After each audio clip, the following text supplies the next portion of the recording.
इस बार आने वाले 25 मई को वोट को जवाब देकर हम अपना जो आक्रोश है वो निकाल सकते हैं।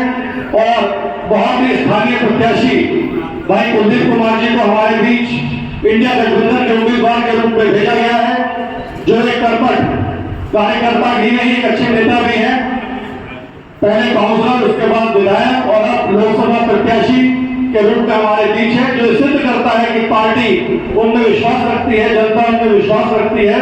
तो इस बार हमारा भी ये मौका है कि हम भी उनको भारी बहुमत से विजय बनाकर संसद में भेजें। और जो है कि गठबंधन के अंदर गठबंधन क्या है, ये गठबंधन के क्या नियम है। जैसे ये सीट जो है गठबंधन प्रत्याशी कुलदीप कुमार मोनी जी को अलॉट हुई है, जो कि झाड़ू आम आदमी पार्टी से बिलोंग करते हैं। तो कांग्रेस और आम आदमी पार्टी का गठबंधन हुआ है दिल्ली के अंदर, और दिल्ली की 7 सीटों में 4 सीटें जो है वो आम आदमी पार्टी को मिली है और 3 सीटें कांग्रेस पार्टी को मिली है। हमारी ये पूर्वी दिल्ली की जो सीट है ये आम आदमी पार्टी को अलॉट हुई है। तो अब जो आगे कहने की बात है वो मैं ये कहना चाहता हूँ कि जैसे अभी बताया गया था कि इसमें सिर्फ आम आदमी पार्टी का ही चुनाव चिन्ह होगा। ये बहुत से लोगों ने सवाल किया है कि कांग्रेस का क्या होगा, कांग्रेस का तो कोई प्रत्याशी है नहीं। तो ये हम सभी को समझना होगा, मेरे कांग्रेस के भाइयों को भी समझना होगा। हम लोग इस चीज में जुटे हुए हैं और लोगों को अवेयरनेस भी दे रहे हैं कि हमें झाड़ू के बटन को दबाना है और गठबंधन के प्रत्याशी को जिताना है। तो साथियों, सबसे पहले तो मैं निगम साहब का धन्यवाद करूंगा कि जिनकी वजह से आज हम सब लोग इकट्ठा हुए हैं। और इंडिया गठबंधन के साथ जो हमारा गठबंधन हुआ है आम आदमी पार्टी का, ये बहुत महत्वपूर्ण है। जैसे मीनाक्षी जी ने कहा कि ये मौका बार बार नहीं आएगा।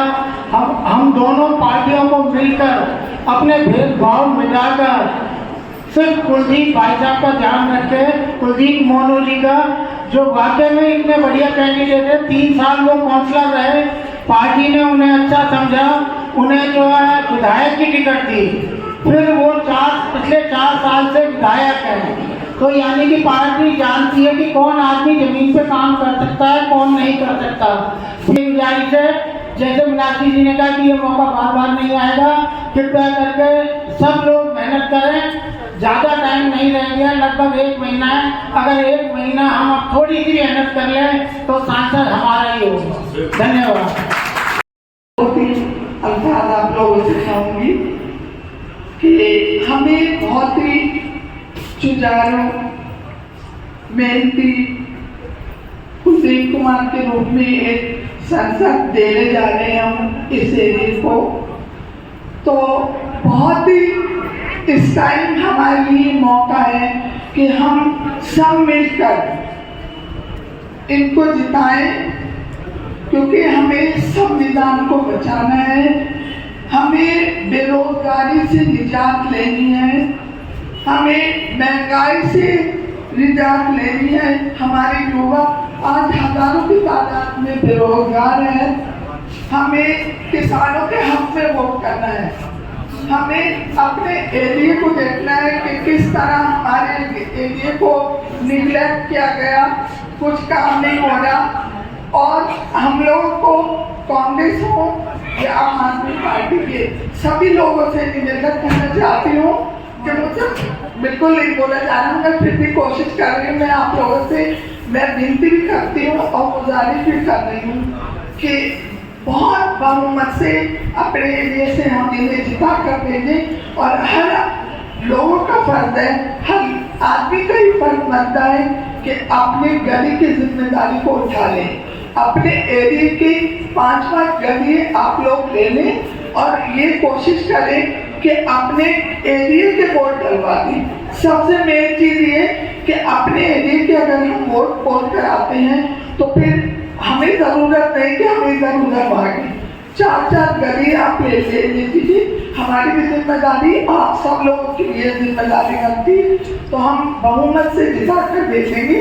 इम्पोर्टेंट देश अपनी पार्टी से भी बढ़कर अपने सभी मतभेद भुलाकर सभी आज एक साथ यहाँ पर बैठे हैं, उसका कारण है आज सभी को देश को बचाना है एक तानाशाही सरकार से, जो एक गुंडागर्दी से सरकार चला रही है बीजेपी और मोदी जी, उससे बचाना है, हमारे संविधान को बचाना है।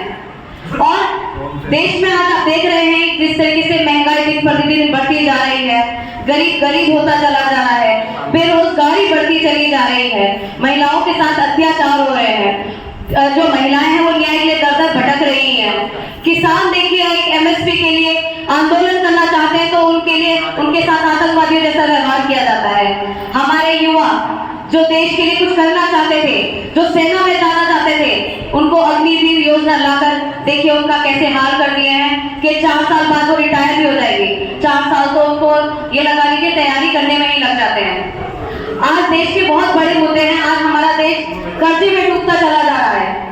2 लाख करोड़ कर्जे में हम डूब गए, यानी अपनी 80% जीडीपी का हम कर्जा ले चुके हैं। तो सोचिए हमारे देश के क्या हालात हैं आज। बेशक मोदी जी चिल्ला चिल्लाकर कहते रहे हम 5वीं अर्थव्यवस्था बन रहे हैं, लेकिन वो सब झूठ है, क्योंकि मोदी जी खुद कहते थे जिस देश का रुपया गिरता है उसकी आर्थिक स्थिति गिरती है।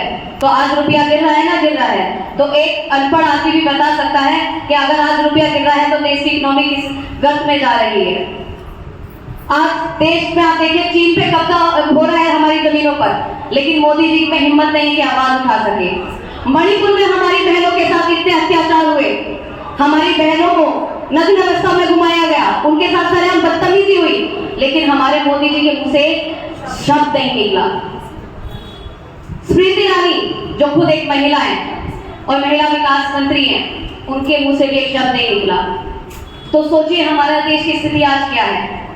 और हमारे मुख्यमंत्री श्री अरविंद केजरीवाल जी, जिन्होंने दिल्ली के लिए इतना बेहतरीन काम किया, उन्होंने अपना आईएएस का जॉब छोड़कर 20 साल समाज सेवा की है। ये कोई छोटी बात नहीं है। आज एक चपरासी की नौकरी भी नहीं छोड़ना चाहता कोई, लेकिन उन्होंने देश सेवा के लिए, समाज सेवा के लिए, गरीबों की सेवा के लिए अपनी आईएएस की नौकरी छोड़ दी, क्योंकि उनको देश की सेवा करनी थी। और जब उनको मौका मिला अपनी पार्टी बनाने को, उन्होंने पार्टी बनाई। और दिल्ली में जब देखिए दिल्ली की जनता ने उन्हें प्रचंड बहुमत दिया, उन पर विश्वास जताकर, और उन्होंने दिल्ली के इतने बेहतरीन कार्य करे कि उसका दबदबा सिर्फ दिल्ली में नहीं, देश में नहीं, विदेशों में भी घुमा। जब उनके मोहल्ला क्लिनिक की चर्चा देश विदेश में की गई, उनके स्कूलों की चर्चा देश विदेश में की गई, उनके कामों की चर्चा आज गली गली का बच्चा करता है, देश का एक बच्चा करता है। ये मोदी जी को बर्दाश्त नहीं होता। अगर मोदी जी को डर लगता है तो वो सिर्फ और सिर्फ अरविंद केजरीवाल से लगता है, क्योंकि वो ईमानदार है, वो पढ़े लिखे हैं, वो देश के लिए काम करना चाहते हैं। इसलिए इस अरविंद केजरीवाल जी को उन्होंने षड्यंत्र करके फर्जी शराब घोटाले में फंसाकर जेल के अंदर भेज दिया है। हमारे उस नेता को जो जिसने अपनी पूरी जिंदगी देश के लिए कुर्बान कर दी, उसको उन्होंने सलाखों के पीछे भेज दिया। और अभी तो देखिए उनकी नीचता की हद देखिए, ओछेपन की राजनीति की हद देखिए कि वो एक शुगर की मरीज है, उनको इंसुलिन की जरूरत पड़ती है। 20 दिन से वो जेल के अंदर थे, लेकिन उन्हें एक डॉक्टर प्रोवाइड नहीं किया गया, उनको इंसुलिन प्रोवाइड नहीं की ताकि उनका मनोबल तोड़ा जा सके, उनको मानसिक प्रताड़ना दे जा सके, उनके सेहत के साथ खिलवाड़ करके उनकी जान के साथ खिलवाड़ किया जा सके। लेकिन उनके साथ हनुमान जी थे, उनके साथ भगवान, एक ऊपर वाली शक्ति है जो उनके साथ है। कल सुप्रीम कोर्ट के आदेश के बाद उन्हें इंसुलिन भी दिया गया। ये लड़ाई सिर्फ अरविंद केजरीवाल जी की लड़ाई नहीं है, ये हम सबकी लड़ाई है, हमारे बच्चों के भविष्य की लड़ाई है, जिसे हम सबको मिलकर जीतना है। और हमारी पार्टी ने, इंडिया गठबंधन ने इतना बेहतरीन हमें एक कैंडिडेट दिया है मोनू भाई के रूप में, कुलदीप भाई के रूप में, क्योंकि मैं उनको आंदोलन से जानती हूँ। वो एक बहुत ही मेहनती और ईमानदार इंसान है जो बहुत मेहनत करते हैं जनता के बीच में जाकर, और पार्टी ने बहुत सोच समझ के उनको एक टिकट दिया है, क्योंकि उनको पता है कि अगर वो सांसद चुनकर आएंगे तो वो जनता के बीच में काम करेंगे।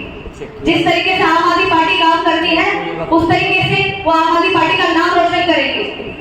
तो आप सबसे मेरा हाथ जोड़कर यही विनती है कि कृपया थोड़ा समय निकालिए, क्योंकि ये समय लौट कर नहीं आएगा। मैं आपको बता दूं, समय कभी लौट कर नहीं आता, बाद में पछताने से कुछ नहीं होगा। आप अपने घर से निकलिए, थोड़ा समय दीजिए, घर घर जाइए, लोगों को बताइए कि इस बार कितना महत्वपूर्ण है ये चुनाव हमारे देश के लिए, हमारे बच्चों के लिए, हमारे भविष्य के लिए। तो आप सबसे यही विनती है कि आप सब वोट भी देने जाइएगा और सबसे कहिएगा इस बार वोट जरूर करें। धन्यवाद।